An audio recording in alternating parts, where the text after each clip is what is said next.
Ring toss खेलते समय मेरे हाथ से गलती से एक रिंग उस हसीना को जा लगी जो वहां तमाशा देखने खड़ी थी। मैं इतना शर्मिंदा हो गया कि जमीन में समा जाना चाहता था, तो मैंने जल्दी से एक और रिंग फेंकी। किसे पता था कि वो सीधे उसकी गोद में बैठी सुनहरी बिल्ली को जा लगेगी। दुकानदार ने मौका भांपते हुए कहा, अरे भाई, तुमने तो किसी की सुंदरी को निशाना बना दिया। आज मेरी दुकान पर जो भी रिंग से लगे वो तुम्हारा। हसीना का चेहरा लाल हो गया और उसने बिल्ली मेरे हाथों में थमा दी। बिल्ली ले जा सकते हो, इंसान को नहीं। किसे पता था कि बाद में वही हसीना दांत निकालते हुए बोलेगी, उठाओ इस मोटी बिल्ली को जो मेरे बिस्तर पर कब्जा किए बैठी है। पहले तुमने मुझे निशाना बनाया था, इस नाशपीटी को अभी भगाओ। मैं तुम्हारी हूँ, त्योहार के मेले में वापस आना। रिंग टॉस की भीड़ में 1 इंच की जगह नहीं थी। मैं भी उन नौजवानों में था जो सुंदरियां देखने आए थे और भीड़ में घुसकर तमाशा देखने लगा। तभी नजर पड़ी उस बर्फ सी गोरी हसीना पर जो आलस से रेलिंग पर टिकी खड़ी थी। गोद में एक मोटी सुनहरी बिल्ली थी और वो बेफिक्री से रिंग फेंकती जा रही थी, हर बार निशाने पर। हर बार रिंग लगती तो चारों तरफ से तालियां और शोर उठता। मैंने देखा कि उसके पैरों के पास एक फरदार थैला पहले से इनामों से भरा पड़ा था। दुकानदार ने परेशान होकर उसका हाथ थामा। हसीना जी, जरा रहम करें इस गरीब पर। मैंने पूरे 50 रिंग खरीदे थे, अभी 20 ही फेंकी हैं। कोई बात नहीं, बचे पैसे मैं आपको लौटा देती हूँ। बाय नगबिंग को चुप देख दुकानदार ने मुस्कुराते हुए मनाया, बस यही है कि बाकी लोगों को भी थोड़ा मौका मिलना चाहिए। ये कहते हुए उसकी छोटी छोटी आंखें घूमी और सीधे मुझ पर आकर टिक गईं। वो देखो, वो हैंडसम लड़का, वो तो कब से देख रहा है, जरूर खेलना चाहता है, जरा उसे मौका दे दो। बात खत्म होते ही बाय नगबिंग ने धीरे से मुड़कर देखा। उसकी नजर मुझ पर पड़ी, 4 आंखें मिली और मैं बेसाख्ता आधा कदम पीछे हट गया। दुकानदार की मदद मांगती नजरों को मैंने अनदेखा किया। आप खेलती रहिए। बाय नगबिंग ने धीरे से एक हंसी दी, सीधे हाथ में पकड़े बांस के छल्ले मेरी छाती पर रख दिए। मैं तुम्हें खिलाती हूँ, ये कहकर वो अपनी मोटी बिल्ली को गोद में लिए इत्मीनान से एक तरफ हट गई। अनगिनत नजरों के बीच मैं उस हसीना की इज्जत नहीं उतार सकता था। एक बार भाला फेंका तो फेंकते रहना पड़ता है। पहली रिंग चूक गई, दूसरी रिंग सीधे उस थैले में जा गिरी जो बाय नगबिंग के पैरों के पास इनामों से भरा पड़ा था। तीसरी रिंग बिल्कुल सीधी गई, सीधे उसकी गोद में बैठी मोटी बिल्ली के गले में जा फंसी। चौथी रिंग सीधे हसीना के सिर की तरफ उड़ी, गले तक पहुंचने से पहले ही उसके बालों के जुड़े में अटक गई। मेरा कलेजा धक से रह गया। हाथ बढ़ाकर रिंग उतारते हुए मैंने कहा, अगर मैं कहूं कि सच में जानबूझकर नहीं किया तो क्या आप मान लेंगी? बाय नगबिंग माने या न माने ये तो पता नहीं, लेकिन आसपास की भीड़ साफ नहीं मान रही थी। भीड़ में से किसी अनजान ने चिल्लाकर कहा, जो रिंग से लगे वो तुम्हारा। तमाशाबीन लोगों को बड़े झगड़े से कोई परहेज नहीं था। तुरंत सब एक साथ चिल्लाने लगे, ले जाओ ले जाओ। भाई, तुमने तो एकदम सटीक निशाना लगाया। मुझे तो लगता है तुमने जानबूझकर हसीना को निशाना बनाया। ले जाओ ले जाओ ले जाओ। मैं शर्म से लाल हो गया। बाय नगबिंग की आंखों में सीधे देखने की हिम्मत ही नहीं हो रही थी। ये उतारने में मेरी मदद करो। मैं तुरंत आगे बढ़ा और हड़बड़ाते हुए उसके सिर से बांस का छल्ला उतारा। अगले ही पल मेरी गोद में एक और रोएंदार गोला आ गया। मैंने नीचे झांका। बाय नगबिंग की बिल्ली अपलक मेरी आंखों में घूर रही थी। बाय नगबिंग ने हाथ में बची रिंग को लापरवाही से घुमाया। होठों पर एक खूबसूरत मुस्कान लाते हुए बोली, बिल्ली ले जा सकते हो, इंसान की बात तो करना ही मत। मैं खांसते खांसते बोला, बस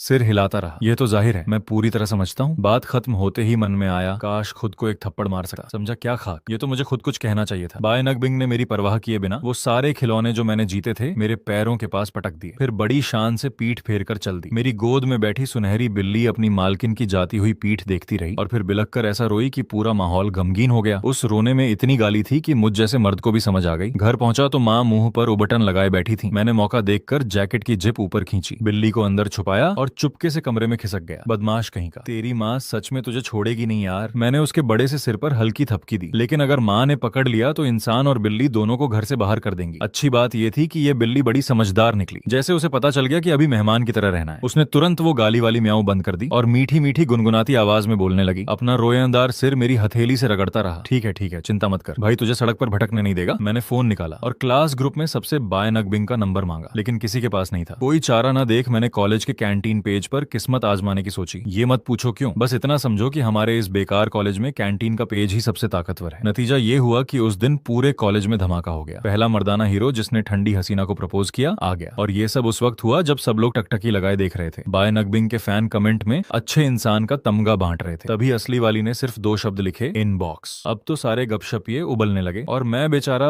हक्का बक्का बैठा था, क्योंकि बाय नगबिंग ने अभी अभी मेरी फ्रेंड रिक्वेस्ट मंजूर की थी और उसका पहला मैसेज था, मुझे पसंद करते हो तो उस दिन सामने क्यों नहीं बोले। मेरे दिमाग में सवालिया निशान। मैं किसे पसंद करता हूँ, ये कब हुआ, मुझे सीधे क्या बोलना था। मैं घबराहट में बिल्ली के बाल झाड़ता रहा, फिर जल्दी जल्दी टाइप करके सफाई देने लगा। नमस्ते, मैं फांग युआन हूँ। सच में तुम्हारा नंबर नहीं मिल रहा था, इसलिए ये आखिरी रास्ता अपनाना पड़ा। तुम्हारी बिल्ली है मेरे पास, कब लेने आओगी? मैसेज भेजते ही नीचे ऑनलाइन दिखा और वो ऑनलाइन पूरे आधे घंटे तक रही। मैं स्क्रीन घूरते घूरते लगभग रो पड़ा। जो रिंग से लगे वो तुम्हारा, ये जुमला इतना गलतफहमी वाला क्यों था भला? मैंने 2 बार खांसकर खुद को संभाला। एक तरकीब सूझ रही थी, लेकिन आमतौर पर माँ को रोएंदार जानवर बिल्कुल पसंद नहीं। बाय नगबिंग ने जवाब में बस कुछ डॉट्स भेजे। थोड़ी देर बाद एक लाइन आई, 2 दिन बाद लेने आऊंगी। तब जाकर मैंने चैन की सांस ली। कोई बात नहीं 2 दिन भाई इसकी खिदमत करेगा, खाना पानी सब, इसे मोटा तगड़ा करके देता हूँ। अच्छा, इस बिल्ली का नाम क्या है? काफी काफी देर बाद हसीना ने एक वॉइस मैसेज भेजा, सिर्फ 2 सेकंड का था, मैंने बजा लिया। फांग युआन, इस बिल्ली का नाम फांग युआन है। मेरी आंखें फटी की फटी रह गईं। मैंने रिकॉर्डिंग दबाए रखकर टेक्स्ट में बदलवाया, ये इत्तेफाक कैसे हो सकता है? मेरा और हसीना की बिल्ली का नाम एक जैसा, शायद उच्चारण मिलता जुलता हो। जरूर मैंने गलत सुना। उस कैंटीन वाली पोस्ट का जिक्र करने की हिम्मत नहीं हुई, चुपचाप बिस्तर पर लेट गया। फांग युआन बिल्ली बड़े आराम से छलांग लगाकर ऊपर आ गई और अपना भारी भरकम पिछवाड़ा मेरी छाती पर जमा लिया। यार, ये बिल्ली पैदा होने से पहले पत्थर खाकर आई क्या? इतनी भारी है कि जान निकाल देगी। ईद त्योहार में घर में ढेर सारे रिश्तेदार आए हुए थे।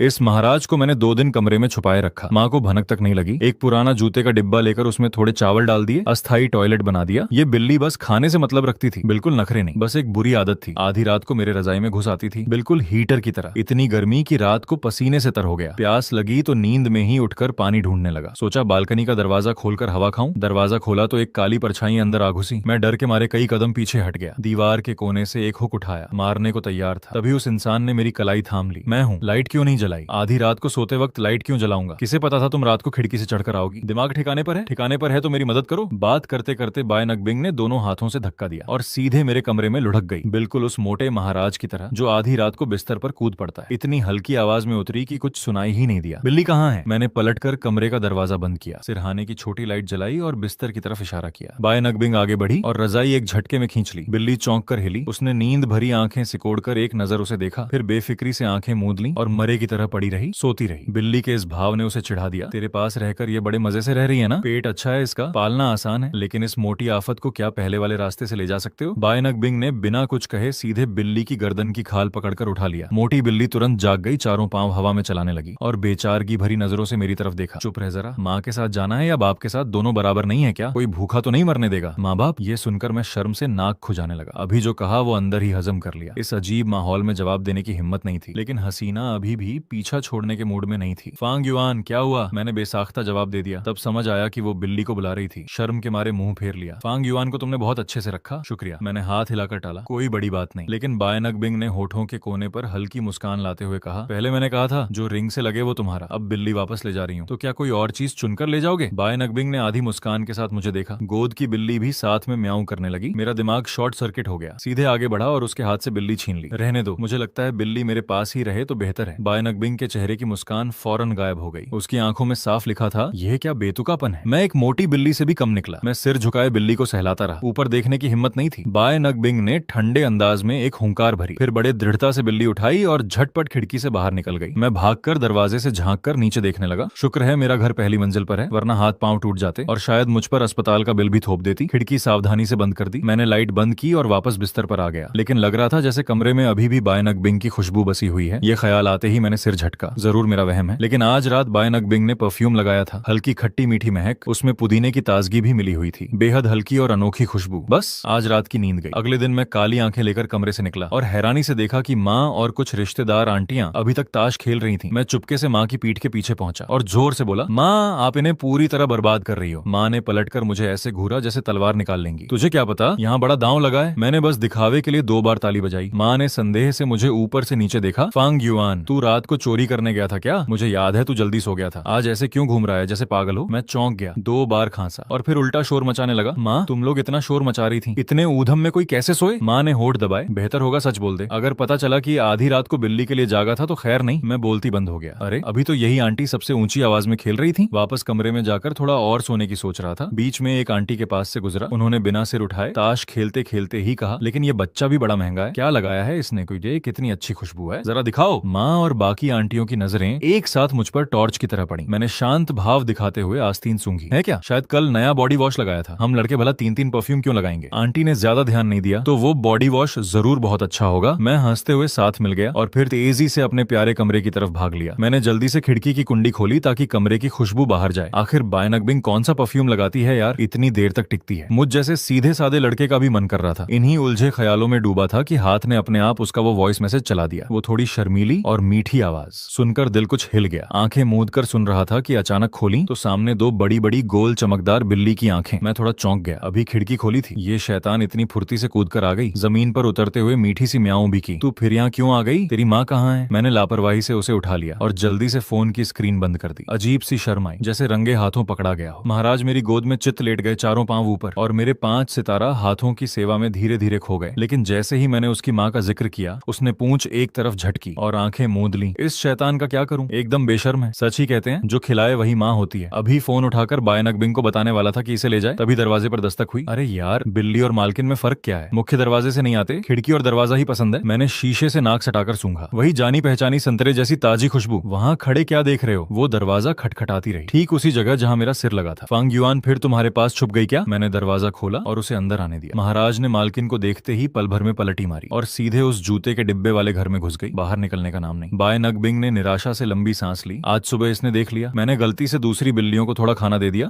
ये छोटा शैतान जल घुट गया और घर छोड़कर भागने का नाटक कर रहा है। सच में मैंने देखा कि बाय नकबिंग की काली जैकेट पर बालों के निशान थे, जाहिर है सफेद बाल थे। महाराज ने यह देखा तो खुद दौड़कर मेरे पांवों से लिपट गई। बिल्ली, मैंने उसे उठाकर पीठ सहलाई। किसने तुझे तंग किया? देख कैसे तरस खाया। तेरी माँ तो असली हीरोइन है, बाहर जाकर लोगों को लुभाती है, ये तो एकदम बेशर्म है। बाय नकबिंग से अब हंसी नहीं रुकी, खिलखिलाकर हंस पड़ी। मैं और महाराज दोनों उसे देखकर ठिठक गए। मुझे अचानक लगा कि यह नजारा किसी दृश्य जैसा है। अंदर से आवाज आई कि यह लड़की अब कोई चुटकी लेने वाली है। मैं पहले ही बोल पड़ा, किस जैसा दिखता है? बाय नकबिंग ने नाजुक उंगली उठाई और बिल्ली के माथे पर हल्की सी टिकली दी। बाप नेक तो बच्चा भी नेक, यानी तुम इस बिल्ली के बाप हो और मैं इसकी माँ। तो क्या ये लड़की मुझसे रिश्ता नहीं जोड़ रही? मेरा मुंह बंद हो गया, चेहरा पत्थर जैसा अकड़ गया। अब अपना ये बाप होने का सबूत लेकर जाओ, मुझे सोना है। बाय नकबिंग ने हाथ बढ़ाकर बिल्ली लेनी चाहिए। तभी उसने लापरवाही से पूछा, कल रात नींद नहीं आई क्या मेरी वजह से? बिल्ली छीनने से पहले मैंने बाप वाली भावना से उसे और कसकर पकड़ लिया। आवाज ऊंची करके झूठ छुपाने की कोशिश की। अपना चेहरा देखो पहले। माँ ने रात भर ताश खेलते हुए शोर मचाया। तुम कुछ भी अंदाजा मत लगाओ, जो तुम कहो। बाय नकबिंग के होठों पर व्यंग्य भरी मुस्कान आई। तो अब बिल्ली दो। बाय नकबिंग से हर बार मुझे ही हारना पड़ता है। मैंने छोड़ने के लिए हाथ ढीला किया, तभी उस शैतान ने बगावत की। मेरी पकड़ से निकलकर सीधे बिस्तर पर दौड़ गई, पूंछ एक जोर से घुमाई और मेरा फोन सीधे जमीन पर गिरा दिया। बाय नकबिंग झुककर उठाने लगी। बस मेरे उस फोन की स्क्रीन अपने आप जल गई। वो स्क्रीन को ध्यान से देखने लगी और चेहरे पर दिलचस्पी के भाव आ गए। तभी एक आवाज आई, वही जानी पहचानी और बेहद नाजुक वॉइस मैसेज। फांग युआन, इस बिल्ली का नाम फांग युआन है। मुझे अनहोनी का एहसास हुआ और मैंने हाथ बढ़ाकर फोन छीनना चाहा। बाय नकबिंग ने फौरन जीत के अंदाज में एक कदम पीछे हटकर मुस्कुराई। फांग युआन, अभी तुमने मुझे पकड़ा? आधी रात को चुपके से मेरी आवाज सुन रहे थे। सच बताओ, तुम मुझे पसंद करते हो ना? मैंने झपट कर अपना बेकार फोन वापस लिया। बिना शीशा देखे भी पता था कि इस वक्त मेरा चेहरा टमाटर जैसा लाल था। बाय नकबिंग दोनों हाथ पीठ पर रखकर दीवार से टिक गई, बिल्कुल अनजान बनकर। साफ जाहिर था कि मुझे जलील कर रही थी। कड़वा घूंट पीकर मैं एक एक शब्द चबाते हुए सफाई देने लगा। असल में तभी दरवाजे पर लगातार दस्तक हुई। माँ की गरजती आवाज आई, फांग युआन, दिन दहाड़े कमरे में क्या दुबका बैठा है? आ जाओ और आंटी चांग को विदा करो। बैठे बैठे क्या सड़ रहे हो? ये आवाज मेरे लिए जीवन रक्षक नाव जैसी थी। मैंने एक लंबी सांस ली। आया अभी। भागकर बिल्ली को उठाया और बाय नकबिंग के हाथों में ठूंस दिया। जल्दी करो, जल्दी निकलो, माँ ने देख लिया तो सींग उगालेंगी। बाय नकबिंग ने बड़े सहयोग से खिड़की पकड़कर छलांग लगाई, लेकिन जाते जाते मेरे कान के पास झुककर धीरे से बोली, फांग युआन, क्या तुम्हें लग रहा है कि यह नजारा किसी गुप्त प्रेमी जैसा है? मैं सदमे से पत्थर हो गया, जबड़ा भींचकर बुदबुदाया, निकलो। पांव से एक जोर का झटका मारा। बिल्ली पलटकर बिस्तर के नीचे जा छुपी। मैंने जल्दी से बिखरा हुआ सिर ठीक किया, आंखें मलते हुए अभी अभी उठे होने का नाटक किया और दरवाजा खोला। माँ अभी थोड़ी देर पहले ही आंख लगी थी। माँ की बिजली जैसी नजरें पूरे कमरे में घूम गईं, आखिरकार मुझ पर आकर टिकी। तेरे कमरे में पहले से ज्यादा खुशबू क्यों है? मैं लगभग उल्टा हो गया। जल्दी से माँ के कंधे पकड़कर धकेलते हुए बोला, चलो चलो जल्दी विदा करते हैं। कैसी खुशबू? शायद नया साबुन है इसलिए महक ज्यादा है। बड़ी मुश्किल से कुछ बहाने बनाकर उन्हें वहां से हटाया। मैं थककर चूर हो गया और धड़ाम से बिस्तर पर गिर पड़ा। फोन उठाया तो देखा बाय नकबिंग का मैसेज आया हुआ था। फिर वियेन, वो कृतघ्न एहसान फरामोश जीव, जैसे ही घर वापस आया दरवाजे पर खड़े होकर बाहर जाने की जिद करने लगा। मुझे लगता है शायद वो तेरे पास वापस भागना चाहता है। क्या तू उसे अपने पास रखना चाहेगा? लगता है अब वो मेरे साथ जाना नहीं चाहता। लगातार कुछ वॉइस मैसेज आए, कोई 2 मिनट के। सब में बस होंग शुआंग की तबाही मचाती हुई म्याऊं म्याऊं। ऊपर से कोने साफ तस्वीर भी भेज दी। सच में वो दरवाजे की दहलीज से चिपका खड़ा था, जाने की मिन्नतें कर रहा था। उस बेचारे की हालत देखकर मेरे दिल की कोई तार हिल गई। हिचकिचाते हुए कुछ जवाबी मैसेज टाइप किए, लेकिन मेरी माँ कुत्ते बिल्लियों की कट्टर दुश्मन है। बै चिनगुंग बांग ने तुरंत अपना दांव चला। तू उसकी दर्दनाक दयनीय पुरानी कहानी सामने रख दे। बड़े बुजुर्ग इन मामलों में जल्दी पिघल जाते हैं, वो जरूर मान जाएंगी। लेकिन अब फिर वियेन को 1-2 बार नहीं पुकारोगे? चलो मुझे ही ये बोझ उठाना होगा। ठीक है, मैं हिम्मत जुटाकर माँ को मनाने की कोशिश करता हूँ। किसी दूर बैठे माहिर की रहनुमाई में मैंने स्क्रिप्ट तैयार करनी शुरू की। एक बेचारी बिल्ली की कीचड़ और दलदल से भरी पुरानी जिंदगी की कहानी। बै चिनगुंग बांग फिर कूद पड़ा। क्या तू चाहता है मैं एफबीपी से उसकी थोड़ी चर्बी हटा दूं? देखने में ऐसे लग रहा है जैसे तला हुआ स्प्रिंग रोल। इसे देखकर माँ मानेगी क्या? मैंने जल्दी से टाइप किया। नहीं, 1000 बार नहीं, फोटो मत छेड़, वो काम मेरे लिए छोड़ दे। माँ को मनाना मुझे अच्छे से आता है। बातचीत के बीच अचानक बिल्ली की कोई प्यारी सी आवाज गूंज उठी। माँ। जवाब देने की बजाय मैंने गहरी सांस ली, दिल में संवाद दोहराया, फिर चेहरे पर दर्द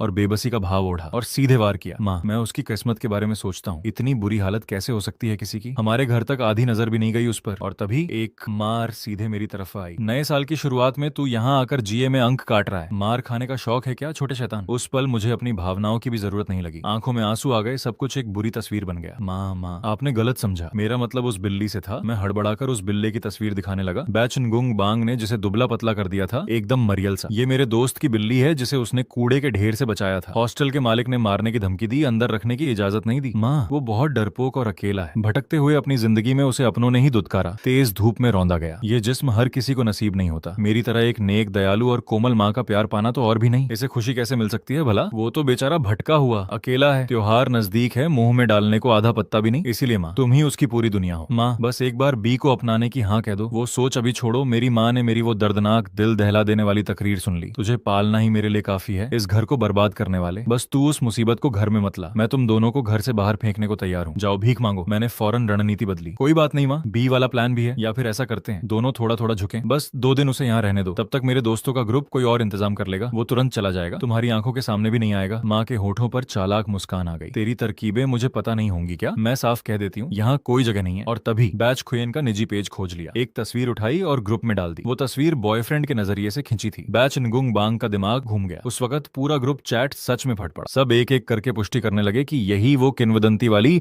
बैच नगुयेत क्वांग हांग दिन है। मैं फोन की स्क्रीन को घूरता रहा। मन में जो उलझन थी वो अचानक गायब हो गई। पहले उसने उस बिल्ली का नाम फुओंग वियन रखने की सोची थी। मुझे लगा था शायद ये मेरी वजह से था। अब सब साफ हो गया। जब बैच नगुंग बांग ने मुझसे दोस्ती की तो उसने वो अजीब अजीब बातें क्यों कही? जरूर इसीलिए क्योंकि मैंने बिल्ली वापस करने वाली पोस्ट डाली थी। पोस्ट के आखिर में एक स्टार इमोजी भी लगाया था। शायद उस बैच नगुयेत क्वांग की मैसेज करने की आदत से मेल खाता था, इसीलिए उसने गलत इंसान समझ लिया। कुछ दिन बाद बैच नगुंग बांग ने सच में फोन किया। जैसे ही मैंने उठाया सीधे पूछ लिया, क्या हुआ? बैच नगुंग बांग की आवाज काफी हल्की फुल्की थी। क्या तू घर पर है? बैच नगुंग बांग ने फोन पर घर का एक चक्कर लगाया। पक्का किया कि पिताजी टहलने गए हैं और माँ भी बाहर मोर्चे पर निकल चुकी है। खतरा साफ हो चुका था। घर में बस मैं अकेला था। सीधे चलिया। फोन के उस तरफ से बैच नगुंग बांग की हल्की हंसी उभरी, फिर धड़ाम से फोन कट गया। कुछ सेकंड बाद मैं बात समझ पाया। अभी मेरी कही बात इस माहौल के साथ मिलकर बिल्कुल ऐसे लग रही थी जैसे माँ बाप से छुपाकर कोई चोरी छुपे मिलने बुला रहा हो। मैंने माथे पर एक थप्पड़ मारा, हरे चने जैसा। फुओंग वियन रे फुओंग वियन। इस मनहूस मुंह का क्या करूं? हमेशा ऐसी बातें निकलती हैं जो गलतफहमी पैदा करें। मैंने आधा गिलास बर्फ का पानी गटक लिया। चेहरे की जो आग भड़की थी वो थोड़ी ठंडी हुई। बैच नगुंग बांग बहुत जल्दी आ गई। मैंने ये भी नहीं पूछा था कि उसका घर कहाँ है। अफसोस, फात ताई अब नाम और शोहरत का भूखा हो गया था। पुराने दोस्त को पूरी तरह अनदेखा कर रहा था। बैच नगुंग बांग चाहे जैसे भी बुलाए, उस घमंडी ने मुंह फेर लिया। आधी नजर डालने की भी जहमत नहीं उठाई। बैच नगुंग बांग निराश होकर मेरी तरफ मुड़ी। सुना है तुमने उसका नया नाम रख दिया? फात ताई बुलाते हो? वो झुककर बैठ गई। जबरदस्ती फात ताई को सहलाने लगी। बड़ा चिपकू नाम है। पुराना नाम ज्यादा अच्छा था। मेरे होठों के कोने फड़फड़ाए। मैंने तय किया ये बात नहीं करूंगा। पल भर के लिए माहौल जम गया। अच्छा हुआ बैच नगुंग बांग ज्यादा देर नहीं रुकी। जाने से पहले उसने जेब में हाथ डाला। एक बेहद नफीस, खूबसूरती से बनाया हुआ सुरक्षा ताबीज निकाला। उसे मेरी तरफ बढ़ाया। सर्दियों की गुनगुनी धूप उसके काले बालों पर बिखरी हुई थी। उसका अपना था। उसने ताबीज की लाल डोरी को हल्के से सहलाया। कुछ दिन पहले मंदिर गई थी। नए साल पर अगरबत्ती जलाई। कहते हैं ये बहुत असरदार होता है। शुक्रिया, तुमने फजूल खर्ची की। मैंने हाथ बढ़ाकर ले लिया। अपने लिए एक नहीं रखा क्या? बैच नगुंग बांग ने हाथ हिलाया, जैसे परवाह नहीं। तुम सलामत रहो, बस इतना काफी है। आधा खुला दरवाजा उसने खुद बंद कर दिया। बाहर की धूप और उसका साया दोनों एक साथ ओझल हो गए। मैंने ताबीज मुट्ठी में भींच लिया। दिल बेकाबू होकर धड़कने लगा, जैसे कोई सीने के अंदर ढोल बजा रहा हो। जरूर वहम है। बहुत ज्यादा सोच लिया, हद से ज्यादा। मैंने महसूस किया सांस लेने में तकलीफ हो रही है। मुड़ा और आधा गिलास ठंडा पानी और डाल लिया। शाम तक ग्रुप फिर से जाग उठा और पागलों की तरह मैसेज की बाढ़ आ गई। मैंने उत्सुकता से जाकर देखा, अरे वाह, तीसरा योद्धा नए साल के मौके पर कॉलेज के रिव्यू फोरम पर जान देने आ गया। फिर आ गया। लेकिन इस बार बात अलग थी। इस बार तो पूरा कॉलेज फोरम ही फट पड़ा, क्योंकि इस बार वो बैच खोयन वाला अकाउंट था जिसने सीधे सार्वजनिक रूप से बैच नगुंग बांग को खुलेआम प्रेम निवेदन किया। और ग्रुप में किसी ने बैच खोयन की तस्वीर भी खोद निकाली। तस्वीर में लड़का लंबा, सुडौल, चेहरा साफ, नैन नक्श तीखे और खूबसूरत बैच नगुंग बांग के बगल में खड़ा था, बिल्कुल किसी यूथ रोमांस फिल्म के हीरो हीरोइन जैसे। मैंने बेसाख्ता वो ताबीज उठाकर रख दिया दराज के अंदर। तो वो हमेशा से इसी का इंतजार करती थी। शाम की धूप धीमी पड़ने लगी। सूरज ढल गया। कमरे का तापमान भी गिरने लगा। मैंने फात ताई को गोद में उठाया जो ऊँघ रहा था। उसे गर्म रजाई में घुसेड़ दिया। उसकी निकम्मी पीठ देखकर एक लंबी सांस ली। सुन फात ताई, तेरी असली वाली बैच नगुयेत क्वांग तो फंस गई यार। शायद अब उसके पास इतनी फुर्सत नहीं होगी कि तुझसे मिलने आए। उसने आंखें झपकाई जैसे उसे कोई परवाह ही नहीं। मेंढक जैसी गोल आंखें मुझ पर टिका दी। मैं रोक नहीं पाया। उसकी मोटी सी गर्दन पर एक चपत लगाई। कल तेरे लिए कुछ डिब्बे पेट फूड लाऊंगा, चाहे बाद में तेरी माँ तुझे भूल भी जाए। तू इस भाई को मत भूलना। बस पेट सुनते ही फात ताई तुरंत एकदम चौकन्ना हो गया। सिर अंदर खींचकर मेरी हथेली से रगड़ने लगा। उस दिन के बाद बैच नगुंग बांग ने अचानक उस बारे में बात करना बंद कर दिया। मेरे घर बिल्ली से मिलने आना भी बंद। और फात ताई ने मेरा बिस्तर पूरी तरह अपना इलाका घोषित कर लिया। हर रात एक ही रूटीन, दरवाजा खुद खोलो, बिस्तर पर कूदो। सर्दियों की छुट्टियां बेकार और लंबी थी। बस कॉलेज फोरम स्क्रॉल करते हुए वक्त काटता रहा। फोरम के 10 सबसे हॉट पोस्ट में से 8 पोस्ट, सब बैच नगुंग बांग और उस बैच nguyen क्वांग बैच खुयेन के बारे में गप्पे। किसी ने तो ये भी कहा कि उसने इन दोनों को किसी मॉल में अचानक देखा और बताया कि लड़का लंबा तगड़ा हैंडसम, लड़की ठंडी रौबदार, साथ चलते हुए बिल्कुल जैसे कुदरत ने एक जोड़ी बनाई हो, असली जिंदगी के परिकथा जैसे। ये चंद लाइनें पढ़कर अचानक मुझे बैच नगुंग बांग के माजी के बारे में जानने की उत्सुकता हुई, तो क्लिक कर दिया पुराने छात्रों के फीचर्ड पोस्ट सेक्शन में। अरे यार, ये सेक्शन तो बिल्कुल बैच नगुंग बांग की जीवनी जैसा लग रहा था, मिडिल स्कूल से लेकर कॉलेज तक। इस लड़की के सारे कारनामे बिना कुछ छोड़े खोद निकाले गए थे। किसी ने खुद को उसका मिडिल स्कूल का दोस्त बताकर पर्दाफाश किया, कहा कि बैच नगुंग बांग बहुत ज्यादा खूबसूरत पैदा हुई थी, इसीलिए मिडिल स्कूल में लड़कियां उसे अकेला छोड़ देती थीं। इसी वजह से उसका स्वभाव हमेशा से ठंडा रहा, अकेले आना जाना पसंद था, कोई छेड़े तो तुरंत पलटवार। कॉलेज में तो कोई और वजह ही नहीं थी, बस ये चेहरा ही काफी था, सुंदर भी, ऊपर से एक अलग ही दुनियादारी से परे सा अंदाज। लड़के और लड़कियां दोनों दीवाने। मैंने हाथ बढ़ाकर फात ताई की दोहरी ठुड्डी सहलाई। तेरी असली माँ स्कूल में सच में एक दंत कथा है यार। बेशक मैं इंटरनेट पर लिखी हर बात पर यकीन नहीं करता, लेकिन ये सब पढ़कर एक पक्की सी बात समझ आई, बैच नगुंग बांग और वो बैच खुयेन का है, सच में एकदम परफेक्ट जोड़ी है। और मैंने खींच कर रजाई सिर तक खींच ली। ये सब सोचने से क्या फायदा, मेरा और बैच नगुंग बांग का रिश्ता ज्यादा से ज्यादा बिल्ली वाले दोस्त जैसा है। दोस्त भी मुश्किल से, मैं भी पागल हूँ, बैठे बैठे ये दिल का दर्द खोद रहा हूँ। एक और बेरंग हफ्ता गुजर गया, बस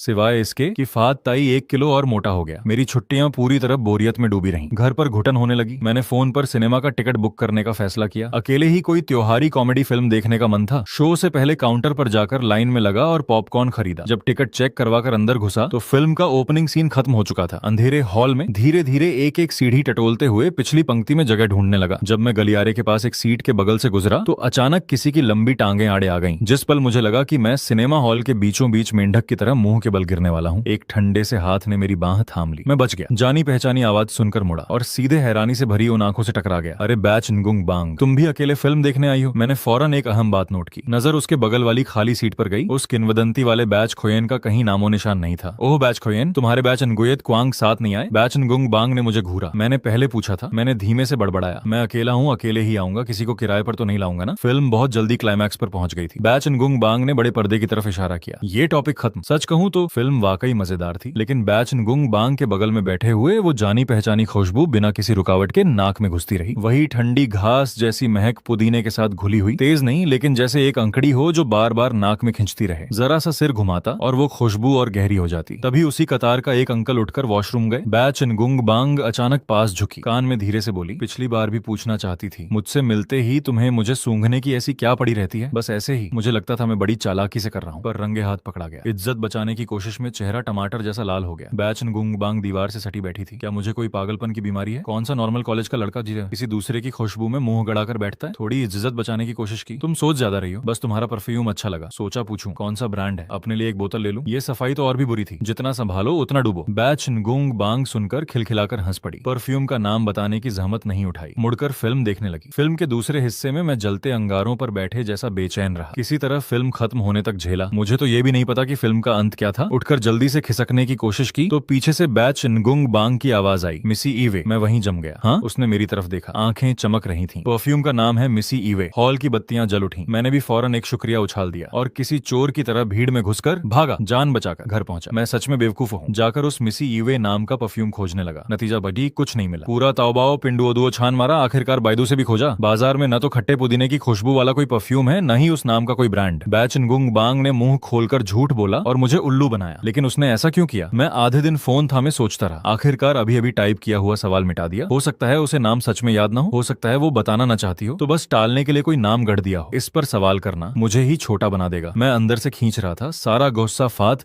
ताई के सिर पर निकाला, उसका मोटा फर झमकर बिखेर दिया। पिताजी काम से लौटकर दरवाजे पर आए। फात ताई को देखा। मेरे हाथों से फर इस तरह फूला हुआ था जैसे किसी ने बवंडर में डाल दिया हो। हंसते हुए बोले, अरे फात ताई ने आज नया हेयर स्टाइल करवाया क्या? मैंने जल्दी से उसका फर संभाला। पिताजी आगे बढ़े। 2 एंटरटेनमेंट पार्क के कॉम्बो टिकट मेज पर पटक दिए। पिताजी के दोस्त ने दिए हैं। घर में बंद सड़ते मत रहो, किसी दोस्त को लेकर बाहर जाओ, थोड़ी हवा खाओ। मैंने पिताजी के पागलपन भरे इशारों को नजरअंदाज किया। टिकट उठाए और एक चक्कर सोचा। हंसी आ गई। 2 मर्द मिलकर एंटरटेनमेंट पार्क जाएं, वो तस्वीर दिमाग में आई और सिहरन हुई। फैसला किया। FEP खोला और पुराना सामान बेचने वाले सेक्शन में दोनों टिकट डाल दिए। 2 मिनट भी नहीं हुए, किसी ने सामने से ऑर्डर कंफर्म कर दिया। QR कोड वाले इलेक्ट्रॉनिक टिकट थे। स्क्रीनशॉट लेकर सीधे खरीदार को भेज दिया। सामने वाला बेहद तमीजदार था। गुलाब के फूल वाले स्टिकर से शुक्रिया कहा। 2 दिन बाद बैच नगुंग बांग ने अचानक एक वॉइस मैसेज भेजा, कल फुर्सत है, साथ एंटरटेनमेंट पार्क चलोगे? मेरी पलकें फड़फड़ाने लगी। दिल में एक अनजाना अनिष्ट उठा। तुम मुझे हैप्पी वैली मत बोलना। बैच इनगुंग बांग ने देवदूत की तरह एक स्टिकर भेजा। मेरे हाथ कांप रहे थे। उस दिन टिकट खरीदने वाले का प्रोफाइल खोला, जानकारी दिखी, महिला, स्थानीय लड़की, लंबाई 1.72 मीटर। केस सुलझ गया। ये एक 100% बैच इनगुंग बांग की सहेली थी। औरतें सच में पैदाइशी झूठी होती हैं, लेकिन लंबाई के मामले में झूठ नहीं चलता। लंबी टांगों वाली लड़कियां जब प्रोफाइल भरती हैं, अपनी हाइट को बोल्ड और लाल रंग में लिखना चाहती हैं, कभी खाली नहीं छोड़ती। ये मेरा क्या हाल है, बिना कुछ किए भी पैसे कमा लिए। सिर्फ टिकट बेचे ही नहीं, उसके पैसे भी मिले और ऊपर से एंटरटेनमेंट पार्क घूमने का भी मौका, बल्कि साथ में कॉलेज की रानी के साथ डेट भी हो जाती। भले ही ये सौदा थोड़ा ज्यादा था, लेकिन मेरे पास थोड़ी अक्ल बची थी। मैंने साफ मना कर दिया और एक समझदार बड़े भाई की तरह खूब समझाया, एंटरटेनमेंट पार्क जैसी जगह उस बैच खुयेन के साथ जाओ जिसका तुम इंतजार करती हो, मेरे साथ नहीं। बैच इनगुंग बांग का मैसेज बिजली की रफ्तार से आया। किसने कहा बैच खुयेन मेरा बॉयफ्रेंड है? धड़ धड़ धड़ दिल इतनी जोर से धड़का कि पड़ोसी जाग जाते। मैंने एक घूंट निकला, मुर्दा बनने का नाटक जारी रखा। बेवकूफ मत बनो, पूरा कॉलेज जानता है बैच खुयेन तुम्हारा बैच इनगुएत क्वांग है। बैच इनगुंग बांग को इतना गुस्सा आया कि हंसी फूट पड़ी। वॉइस मैसेज में उत्तर की तरफ की आवाज भी थी। पिछली बार जब मैं तुम्हारी खिड़की से चढ़कर वापस गई थी, मैंने साफ पूछा था क्या तुम्हें मुझसे प्यार है, और अब तक तुमने एक ढंग का जवाब नहीं दिया। ये बात झेलना मुश्किल था। बैच इनगुंग बांग कहीं पागल तो नहीं हो गई? साफ दिख रहा था उसका बैच इनगुएत क्वांग खुलेआम वापस आ गया है और अब ये मेरे पास आकर छेड़ रही है। मैंने फोन का कवर कसकर भींच लिया, दांत पीसकर एक अड़क मैसेज भेजा। अगर तुम्हारे बैच इनगुएत क्वांग ने दावेदारी का पोस्ट डाल दिया है, तो एक ऐसे इंसान की हैसियत से जो पहले से किसी का है, तुम्हें दूसरे लड़कों से दूरी बनाना बेहतर होगा। मुझे अपनी यह बात बड़ी दमदार लगी, लेकिन बैच इनगुंग बांग ने सीधे वीडियो कॉल मार दी। मैं चौंक गया, हाथ फिसला, गलती से रिसीव बटन दब गया। फोन की स्क्रीन कुछ देर हिली और फिर स्क्रीन पर एक मर्द का चेहरा आया, सुनहरे फ्रेम का चश्मा लगाए, शरीफ और शातिर दोनों एक साथ। नमस्ते भाई फुआंग वियन, थोड़ा परिचय करा लेते हैं। मैं बाई शुआन हूँ, इस पर कोई बहस नहीं। यही वो बाई युएगवांग है जो स्कूल के फोरम पर धूम मचा रही है। लेकिन ये नाम, जिसका दिमाग थोड़ा भी काम करे वो समझ जाए कि इन दोनों का जरूर कोई खून का रिश्ता है। मैं 2 सेकंड तक स्क्रीन को घूरती रही, फिर हिम्मत करके पूछ ही लिया। मैंने बेझिझक सवाल किया, आप और बाई निंग बिंग सगे भाई बहन है क्या? बाई शुआन ने अपना चश्मा नाक पर ठीक किया, बसंत की हवा जैसी गर्म मुस्कान के साथ बोला, भाई बहन? नहीं नहीं नहीं, मैं तो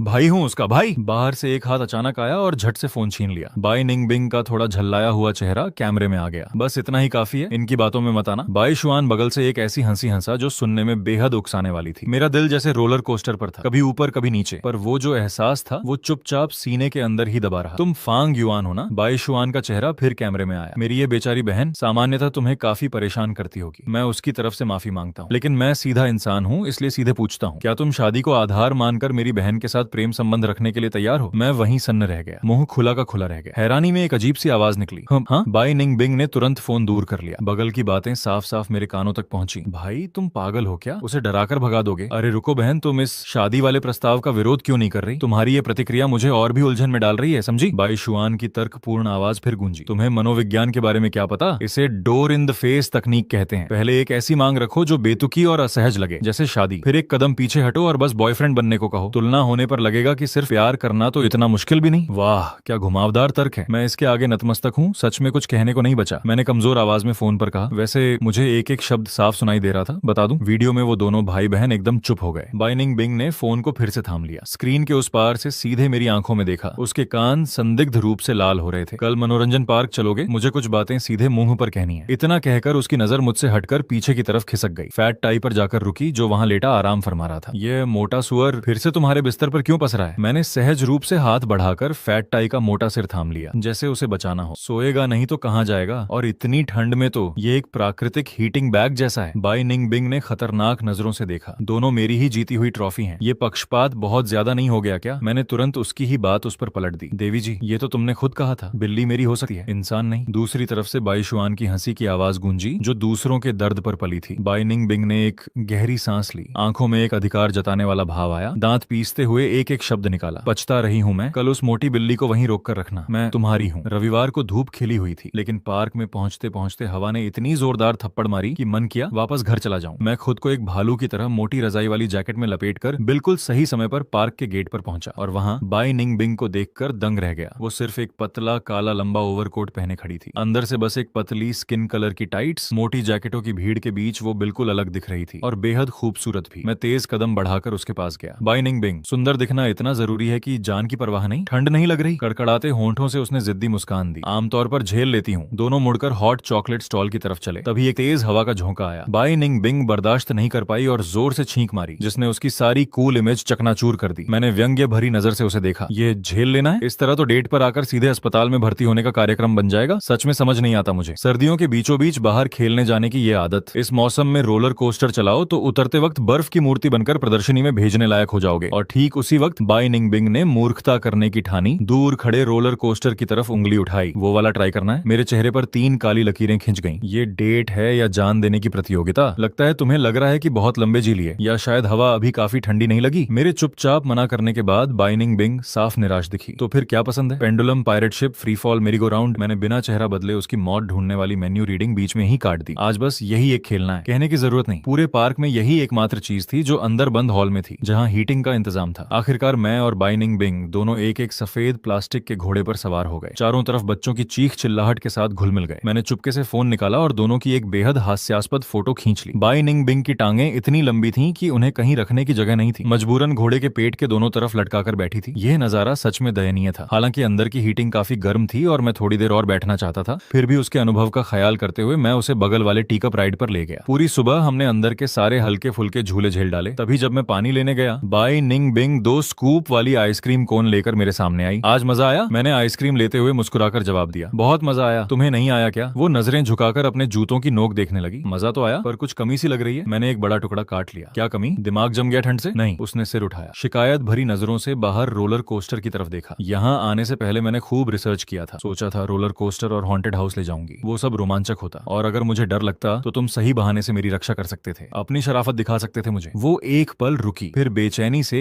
एक और वाक्य जोड़ा। कम से कम ये तो साबित करो कि तुम उस मोटी बिल्ली से बेहतर हो जो दिन भर बस खाना और सोना जानती है। मेरी आंखें झटके से चौड़ी हो गईं। ये क्या बकवास है? किसी पुराने बेकार रोमांटिक ड्रामे का जबरदस्ती वाला सीन है क्या? लेकिन बाई निंगबिंग का चेहरा बेहद गंभीर था, और उस गंभीरता के विपरीत इस बात की हास्यास्पदता मुझे अचानक थोड़ी मजेदार लगने लगी। मुझे देर तक चुप देखकर बाई निंगबिंग थोड़ा झल्लाई। माफ करना, क्या मेरी इस बेतुकी बात ने माहौल खराब कर दिया? चलो यहाँ से, चलो फेरिस व्हील चलते हैं। हम दोनों एक साथ बोल पड़े। जैसे उसे डर था कि मैं बीच में भाग जाऊंगा, उसने झट से मेरी जैकेट की आस्तीन थाम ली और सीधे फेरिस व्हील की तरफ खींचने लगी। केबिन हवा में लटका हुआ था, ठंडी हवा में हल्के से हिचकोले खा रहा था। जब फेरिस व्हील धीरे धीरे सबसे ऊंचाई पर पहुंचा तो मैं नीचे झांकने से नहीं रोक सका। पैरों में अजीब सी सिहरन होने लगी। पांग युआन, क्या तुम जानते हो इतने लोग फेरिस व्हील पर प्यार का इजहार क्यों करते हैं? सामने बैठी बाई निंगबिंग ने अचानक चुप्पी तोड़ी। मैं अभी तक संभला भी नहीं था। रोमांटिक होता है और क्या होगा? उसने खिड़की के बाहर जमीन से सैकड़ों मीटर ऊंचे नजारे की तरफ इशारा किया। मनोविज्ञान की दृष्टि से देखें तो जब इंसान ऊंचाई जैसे डर का सामना करता है तो शरीर स्वाभाविक रूप से बड़ी मात्रा में एड्रेनालिन छोड़ता है। डर से होने वाली यह शारीरिक प्रतिक्रिया दिमाग अक्सर किसी और भावना समझ लेता है, जैसे कि रोमांच, उत्तेजना या दिल की धड़कन तेज होना। इसीलिए कई लोग सस्पेंशन ब्रिज इफेक्ट के असर में आकर इस शारीरिक हलचल को प्यार समझ बैठते हैं। मुझे अचानक सब समझ आ गया। तो इसीलिए तुम शुरू से ही मुझे रोलर कोस्टर और हॉन्टेड हाउस खींच ले जाना चाहती थी? ये सब उसी तरकीब के लिए था? बाई निंगबिंग ने शांति से सिर हिलाया। मेरी चालें बहुत घटिया हैं, मुझे पता है। हमेशा शॉर्टकट की सोचती रहती हूँ। अब जब सब पता चल गया, मैंने कहा, तो मुझे लगता है तुम्हारी इस थ्योरी में कुछ कमी है। मैं धुंधले शीशे की खिड़की की तरफ झुका और उंगली से एक गोला बना दिया। माहौल का इंसान के फैसलों पर असर जरूर पड़ता है, लेकिन मेरे ख्याल से ये खास माहौल भ्रम नहीं पैदा करता, बल्कि ये उस हिम्मत को जगाता है जो पहले से अंदर दबी होती है। जो लोग फेरिस व्हील पर सच में प्यार का इजहार कर पाते हैं वो सिर्फ इसलिए नहीं करते क्योंकि एड्रेनालिन की वजह से नहीं। ये तय है कि यहाँ चढ़ने से पहले ही उनके मन में फैसला हो चुका होता है। बस आखिरी कदम उठाने के लिए थोड़ी सी हिम्मत की जरूरत होती है। बाई निंगबिंग मुझे देर तक घूरती रही, काफी देर तक कुछ नहीं बोली। तभी एक अजीब हवा का झोंका आया और केबिन हल्के से हिचकोला खाया। वो अचानक आगे बढ़कर मेरा हाथ कसकर थाम लिया। मुझमें कभी हिम्मत की कमी नहीं थी, मुझे बस डर था कि तुम कहीं भाग न जाओ। पांग युआन, मेरे बॉयफ्रेंड बनोगे? किसी के इजहार से डरना क्यों चाहिए? लेकिन मैंने सोचा, अगर एक घमंडी और ठंडी स्कूल क्वीन जिसका मुझसे कभी कोई खास वास्ता नहीं था अचानक आकर प्यार का इजहार करे तो कोई भी सपने जैसा ही महसूस करेगा। बाई निंगबिंग की खूबसूरत आंखों में मेरा अक्स साफ दिख रहा था। लेकिन तुम्हें मेरी कौन सी बात पसंद है? मेरे मन का सवाल अनायास मुंह से निकल गया। उसका हाथ जो मेरा हाथ थामे था थोड़ा ढीला पड़ गया। उसने मुंह खोला लेकिन कोई शब्द नहीं निकला। मैं उसे घूरता रहा। इतना मुश्किल सवाल है क्या? या फिर मुझे बस मनोरंजन के लिए इस्तेमाल कर रही है? सर्दियों की छुट्टियों का टाइम पास? मैं उसके मन में झांक नहीं सकता था और वो सारी अचानक आई फ्लर्टिंग बिल्कुल बेतुकी और बेमेल थी। मैं मानता हूँ कि इस चेहरे के आगे मेरा दिल थोड़ा पिघला था, लेकिन एक मर्द भी सिर्फ सुंदर चेहरा देखकर आंखें मूंद कर कूद नहीं सका। फेरिस व्हील धीरे धीरे एक चक्कर पूरा करके जमीन पर आ गया। मैंने एक लंबी सांस ली और खुद ही एक कदम पीछे हट गया। कोई जल्दी नहीं है, घर जाकर ठीक से सोचो। जब मन साफ हो जाए तब जवाब देना, देर नहीं होगी। अभी तो बड़े जोश से कह रही थी कि हिम्मत की कमी नहीं है, अब चुप्पी क्यों? औरतों की बातें सब झूठ। मैं मुड़कर केबिन से बाहर निकलने लगा। पैर अभी जमीन से लगे भी नहीं थे कि बाई निंगबिंग ने एक बार फिर मेरी कलाई कसकर पकड़ ली। उसने अपनी आम तौर की शांत छवि को एक तरफ रख दिया। उसकी आवाज में असामान्य बेचैनी थी। वो बिल्ली मैं जानबूझकर ढूंढ कर लाई थी। उसका नाम भी मैंने खुद गढ़ा था। रिंग टॉस वाले दिन भी मैं जानबूझकर वहां गई थी, लेकिन मुझे तुमसे बहुत पहले से अच्छा लगने लगा था। हम दोनों पार्क के अंदर बने रेस्ट एरिया की लंबी बेंच पर बगल बगल बैठ गए। पहले क्या तुम उस पुरानी बिल्डिंग के पास दौड़ने जाते थे? परिवार वहां गर्मियों में आया करता था आवारा बिल्लियों को खाना खिलाने। वहीं मैं तुमसे कई बार अनजाने में मिला। बाई निंग बिंग बहुत धीरे बोल रही थी। कई बार मिलने के बाद जब भी उस जगह से गुजरती खुद ब खुद रुक जाती, ढूंढती कि तुम वहां हो या नहीं। एक बार तुम एक नारंगी बिल्ली के पीछे भागते हुए सीधे मुझसे टकरा गए। उस वक्त तुम बेवकूफों की तरह देर तक मुझे घूरते रहे और दोनों हाथ लाल हो गए थे। तभी मैंने सोचा ये छोकरा कहीं मुझे पसंद तो नहीं करता। सच कहूं तो यह बड़बोलापन अगर किसी कम खूबसूरत इंसान के मुंह से निकलता तो मैं पैर की उंगली से एक पूरा बारबी महल बना देता। खैर, स्कूल में बाई निंग बिंग को चाहने वालों की लाइन साउथ गेट से नॉर्थ गेट तक लग सकती है, लेकिन कसम से उस वक्त मैं सिर्फ उसके चेहरे की खूबसूरती से चौंका था। बिल्कुल शुद्ध सौंदर्य प्रशंसा थी और कुछ नहीं। बाई निंग बिंग ने थोड़ी खुद पर हंसते हुए मुस्कान दी। फिर सर्दी आई, ठंड बढ़ी, आवारा बिल्लियां सब तहखाने में घुस गईं। तुम भी कमाने लगे, लेकिन मैं फिर भी रोज उसी वक्त वहां चक्कर लगाती रही, बस एक बार और मिल जाओ इसी उम्मीद में। दिन गुजरते गए और मुझे एहसास हुआ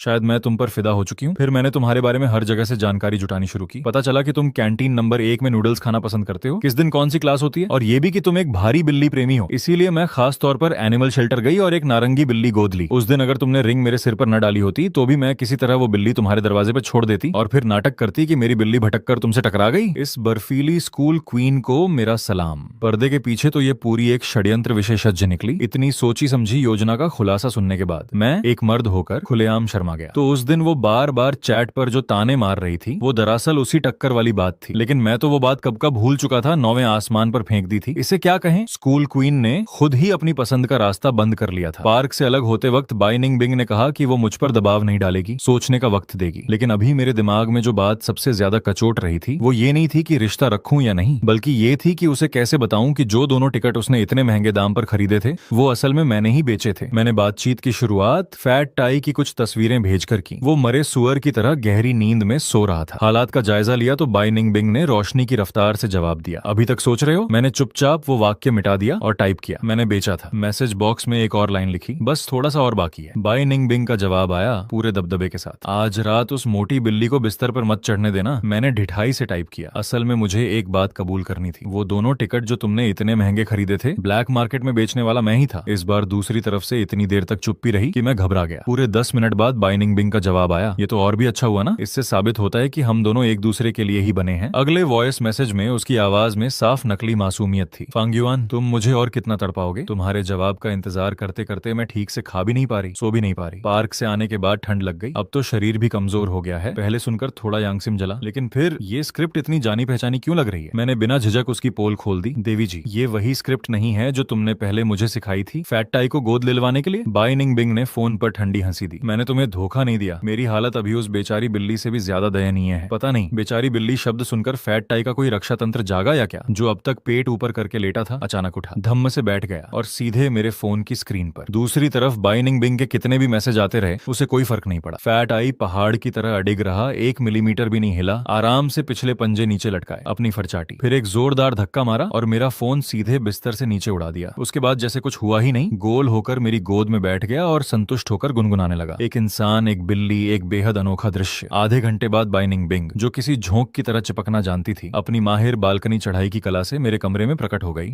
उसने फैट टाई की नियति वाली पूंछ उल्टी पकड़कर उठाई। सुन ले, आज के बाद इस घर में ढंग से रहना, अपनी औकात पहचान। फैट टाई ने तुरंत रोंगटे खड़े कर लिए। बिल्ली, बाई निंग बिंग तुझे प्यार करती है? कृतघ्न कहीं के। याद है या नहीं असली मालकिन कौन है? जवाब में फैट टाई का एक धारदार पंजा चला। मैं दौड़कर बीच में आ गया और इस तनातनी को रोकने की कोशिश करने लगा। बेबस होकर सांस ली। देवी जी, अगली बार आना तो कृपया मुख्य दरवाजे से आना, ठीक है? बाई निंग बिंग ने यह सुना तो उसकी आमतौर पर ठंडी आंखें अचानक अर्धचंद्र की तरह मुड़ गईं। वादा किया तुमने, तो अगली बार भी आने का मौका है मुझे। मेरे माथे पर पसीने की बूंदें आ गईं। इस लड़की की वादा पकड़ने की काबिलियत का कोई जवाब नहीं। मैं पलटकर पढ़ाई की मेज की दराज की तरफ गया, दवाई और रुई निकाली उसके हाथ की खरोंच साफ करने के लिए। तभी नजर कोने में पड़े उस शांति के ताबीज पर पड़ी। मैंने हल्के से उसके लाल धागे को छुआ और दराज बंद कर दी। मुड़ा तो सीधे बाई निंग बिंग से टकरा गया। यार, क्या तुम बिल्ली हो? चलते वक्त आहट भी नहीं होती? वो शर्मिंदा हो गई, दोनों हाथ मेरे पीछे की मेज पर टिका लिए। शायद फैट टाई की बीमारी लग गई। जब भी तुम्हें देखती हूँ पास आने का मन करता है। बस यही चाहती हूँ कि तुम्हारी नजर में सिर्फ मैं हूँ। पुदीने और बर्फ की मिली जुली खुशबू, जानी पहचानी खिंचाव भरी, सीधे मेरी नाक से होते हुए दिमाग तक पहुंच गई। मैंने झट से उसके कंधे पकड़ लिए। देवी जी, आक्रमण की रफ्तार जरा ज्यादा है। एक भोला भाला छात्र इतनी गर्मी सह नहीं सका। बाई निंग बिंग ने सीधी होकर आधा कदम पीछे लिया। तो फांग युआन, तुम्हारे हिसाब से अभी हम दोनों के बीच जो चल रहा है उसे किस मोड़ तक आने पर लय? बिल्कुल सही बात है। मेरा जंग खाया हुआ दिमाग आखिरकार फिर से डेटा प्रोसेस करने लगा। मुझे अचानक एक गंभीर खामी का एहसास हुआ। गलत है, मैंने तो अभी तक उससे डेट पर जाने के लिए हाँ भी नहीं कही थी। मैं अभी मुंह खोलकर बहस करने ही वाला था। बाई निंग बिंग ने झट से मेरा मुंह बंद कर दिया। इस बच्ची पर थोड़ा तरस खाओ, तुम्हारी वजह से ना खाना खाया ना रात को आंख लग रही है, ऊपर से उस शैतान बिल्ली ने हाथ पर खरोंच भी मार दी। जल्दी जिम्मेदारी लो मेरे साथ। जहाँ उसकी हथेली दब रही थी वहाँ आग जैसी गर्मी महसूस हो रही थी। मैंने इधर उधर नजरें घुमाई, बस उसकी आंखों में सीधे देखने की हिम्मत नहीं थी। तब तक जब मुझे लगा पसीना गर्दन के पीछे बह रहा है, तब मजबूर होकर हार मानते हुए सिर हिला दिया। तब जाकर वो संतुष्ट होकर हाथ हटाने लगी। मैंने तुरंत एक और बात जोड़ी, पहले कड़वा बाद में मीठा। मैंने इस मामले में अपना सबसे महत्वपूर्ण मत रखा। अब मुझसे जान पहचान हो गई है तो आगे से बाहर जाने पर उन आवारा बिल्लियों से दोस्ती करना बिल्कुल बंद। निंग बिंग के गाल मिठाई से ठसाठस भरे थे। बहुत पहले वो आदत छोड़ दी थी। पिछली बार तो मुझे लगा फात्ताई बहुत बेवकूफ है, इसलिए सोचा जांच पड़ताल करके देखूं कोई बेहतर विकल्प है क्या।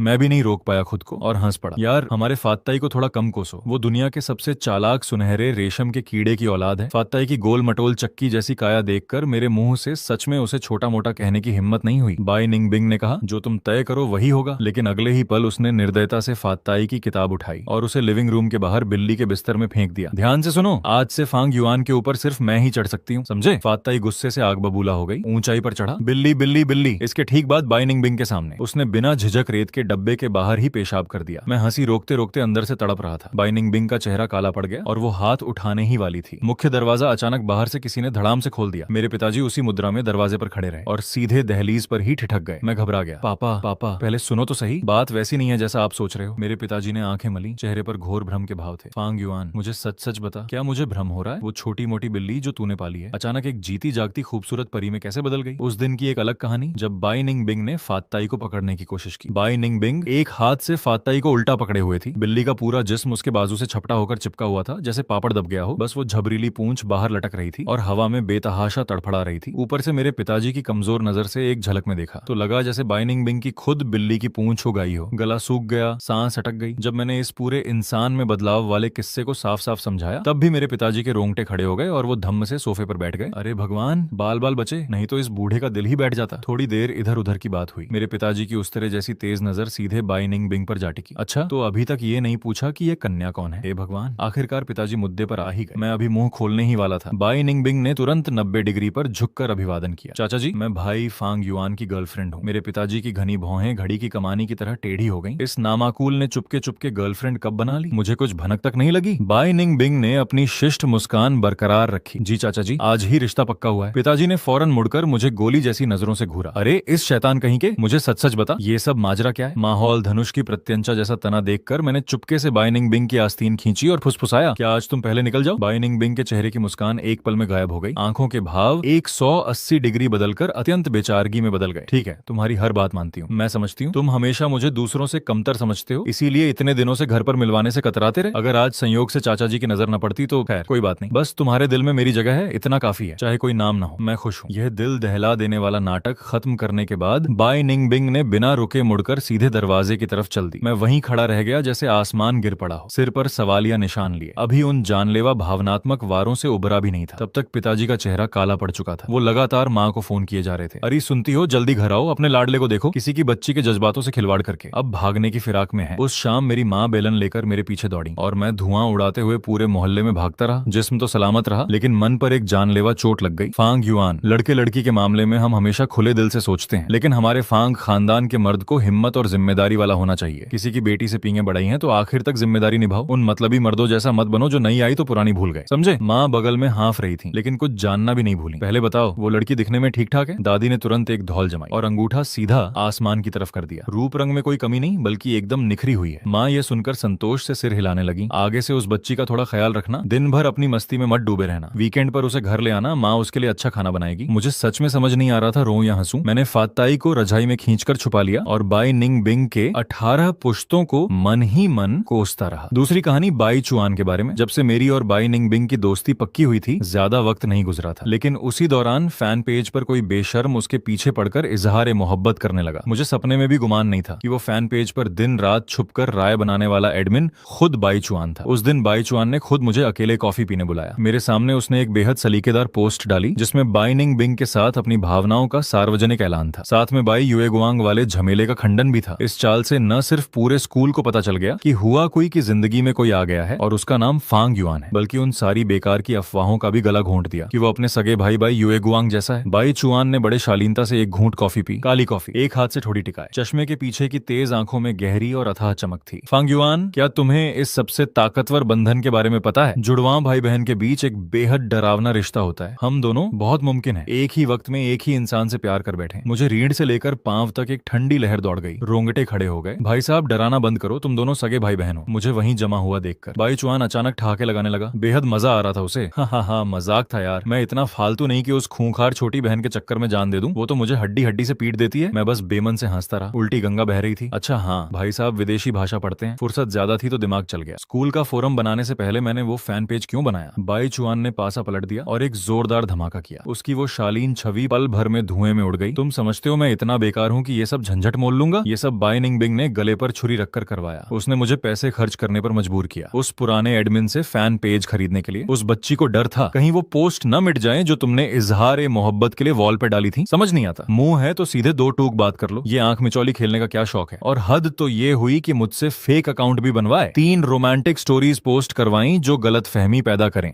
और तुम्हें फंसाने के लिए चारा डाला। देखा जाए कि तुम चारा लेते हो या नहीं। इस बच्ची का कोई इलाज नहीं, प्यार का बुखार बहुत चढ़ा हुआ है। पूरा पर्दाफाश सुनकर मैं पूरी तरह नतमस्तक हो गया। बाई निंग बिंग ने इस पागल दीवाने को पटाने के लिए जो जाल बिछाया वो किसी हॉलीवुड फिल्म से कम नहीं था। इसे प्रेम का जाल नहीं तो क्या कहें। साफ जाहिर है उसने मुझे अपने जाल में फंसाने की पूरी चाल चली। लेकिन गहराई से सोचो तो आखिर में बचाव की दीवार तोड़कर पहले प्यार का इजहार करने वाली वही थी ना। हुआ कोई के दिमाग को टेढ़ा मत समझो। एक आम इंसान जैसा मैं उनके बराबर सच में नहीं पहुंच सकता। तीसरी कहानी, बाई निंग बिंग की नई गृहस्थी। क्या तुम फात्ताई को तंग करना बंद कर सकती हो? सुबह सुबह मेरे बाल कौवे के घोंसले जैसे उलझे हुए थे। नींद में डूबा हुआ रसोई में पानी पीने गया। कमरे से निकलते ही मैंने देखा कि फात्ताई कल रात तक मेरे पास गर्म होकर लिपटी सोई थी। आज किसी ने उसे बेरहमी से उठाकर लिविंग रूम के बाहर ठंडे बिल्ली के बिस्तर में धकेल दिया था। जैसे ही उसने मुझे लड़खड़ाते हुए बाहर आते देखा, फात्ताई को जैसे सोना मिल गया। उसकी बड़ी बड़ी गोल आंखें बेचारगी से भर गईं। म्याऊं म्याऊं करते हुए मेरे पास सट गई और लगातार शिकायतें करने लगी। अरे देखो जुल्म हुआ है, उसे महंगी ट्रीट देनी पड़ी, शाही डिब्बा खोलना पड़ा। तब जाकर मेरी लाडली का गुस्सा ठंडा हुआ। उसके बाद मैं सीधे कमरे में घुसा और बाई निंग बिंग की खबर लेने पहुंचा। वो पलकें झपकाने की भी जहमत नहीं उठा रही थी। रजाई से एक लंबी गोरी पतली बांह बाहर निकली। आलस से एक उंगली हिलाकर मुझे पास बुलाया। मैं खींचते हुए आगे बढ़ा। बिना किसी रहम के रजाई एक झटके में खींच ली। तब बाई निंग बिंग ने धीरे धीरे आंखें खोली, अपनी रेशम जैसी नरम बाहें फैलाई, मेरी गर्दन में बाहें डालकर जोर से मुझे गद्दे पर खींच लिया। जानू सुबह सुबह इतना गुस्सा सेहत के लिए अच्छा नहीं, बहाने मत बनाओ। फात्ताई को ही क्यों निशाना बनाती हो? उसने अपना सिर मेरी गर्दन की खांच में रगड़ा, नाज नखरे करते हुए। अभी अभी जागी थी तो आवाज भारी और भीगी हुई थी। कल रात हम दोनों ने जो वो नजारा बच्चों के लिए सही नहीं था। मैंने यह फात्ताई की मानसिक और शारीरिक सेहत के लिए किया ताकि वो बाहर की भोली भाली बिल्लियों को गंदी आदतें न सिखाए। कल रात की शर्मनाक बात याद दिलाते ही मेरा चेहरा पके टमाटर की तरह लाल हो गया। जल्दी से उसके हाथ हटाते हुए विरोध किया। बस करो अब, उठो जल्दी। बाई निंग बिंग के होठों पर एक शरारती मुस्कान खिल गई। या फिर मेरे जानू की कोई खास पसंद है? जब हम दोनों अंतरंग पलों में होते हैं तो एक जोड़ी बिल्ली की आंखें घूरती रहें। मैं हड़बड़ाकर उसका मुंह बंद करने लपका। बस करो, चेहरा बहुत लाल हो गया है, अभी चुप हो जाओ। कमरे का दरवाजा जो थोड़ा खुला था, तेज हवा के झोंके ने उसे जोर से बंद कर दिया। एक कान फोड़ने वाली आवाज हुई। बाई निंग बिंग ने मौका देखकर मुझे पलटकर बिस्तर पर दबा लिया। तकियों और गर्म सांसों के बीच मेरे दिमाग में एक अजीब सा शक कौंधा, जैसे मैं कोई बहुत जरूरी बात भूल गया हूँ। बाई निंग बिंग को मेरा ध्यान बांटना पसंद नहीं आया। सजा के तौर पर मेरे कंधे पर हल्का सा काट लिया। ध्यान लगाओ। मेरी सांस एक ठंडी सिहरन के साथ खिंच गई। वो छोटी सी अनजान बात जल्दी ही दिमाग से उड़ गई। लिविंग रूम में फात्ताई को अब कोई शौक नहीं रहा था। वो अपने उस कटोरे के पास लेटी थी जिसे वो चाट चाट कर साफ कर चुकी थी। दुख और गुस्से की लहर में डूबती उतर आती उसने एक पंजा उठाया और सैंडबॉक्स को एक तरफ धकेल दिया। समाप्त। पढ़ने के लिए बहुत बहुत शुक्रिया।